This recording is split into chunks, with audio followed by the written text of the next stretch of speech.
Hello everyone, welcome back to the channel. तो आज हम एंशियंट इंडियन हिस्ट्री का नेक्स्ट इम्पॉर्टेंट टॉपिक पढ़ने वाले हैं, राजपूत पीरियड।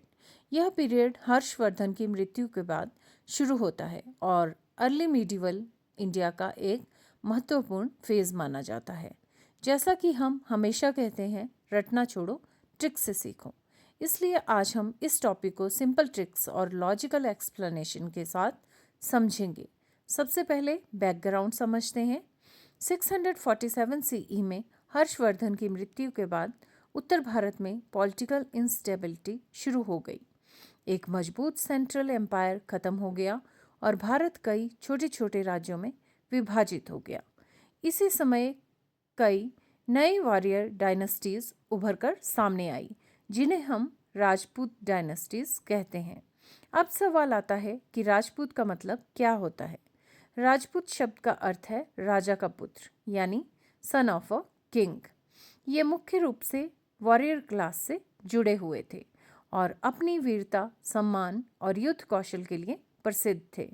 इसे याद रखने के लिए एक आसान ट्रिक है, राजपूत इक्वल्स टू रॉयल पुत्र।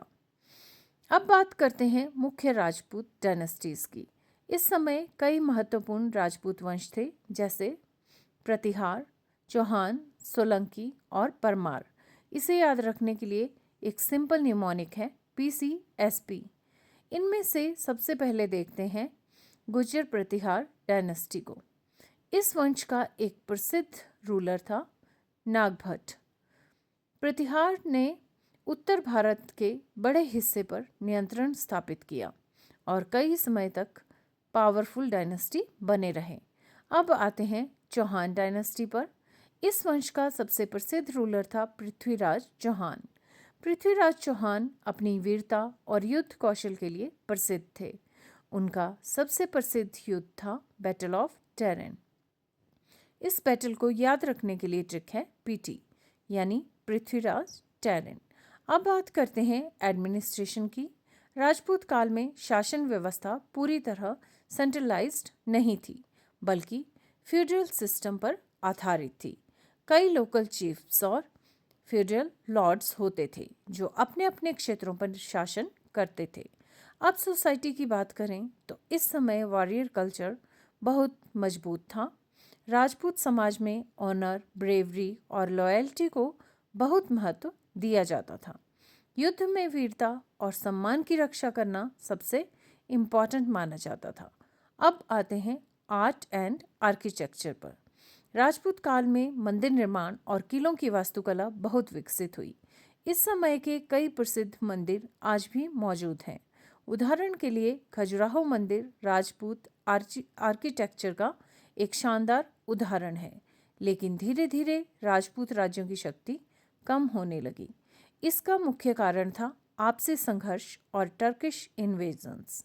जब विदेशी आक्रमण बढ़े और राजपूत राज्य एकजुट नहीं हो पाए, तब धीरे धीरे उनकी शक्ति कमजोर होती गई। अब बात करते हैं राजपूत काल के महत्व की। राजपूत शासकों की सबसे बड़ी विशेषता थी उनकी वीरता, साहस और सम्मान की भावना। उनके समाज में ऑनर और ब्रेवरी को बहुत महत्व दिया जाता था। अब जल्दी से क्विक रिवीजन कर लेते हैं। राजपूत का मतलब है सन ऑफ अ किंग। मुख्य राजपूत वंश थे प्रतिहार, चौहान, सोलंकी और परमार। और चौहान डायनेस्टी के सबसे प्रसिद्ध रूलर थे पृथ्वीराज चौहान, जिनका युद्ध टेरन में हुआ था।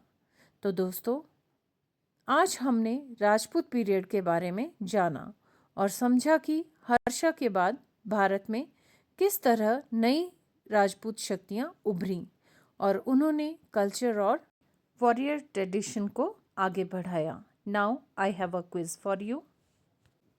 So question number 1 is, what does Rajput mean?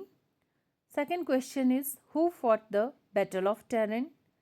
Third question is, name one Rajput dynasty.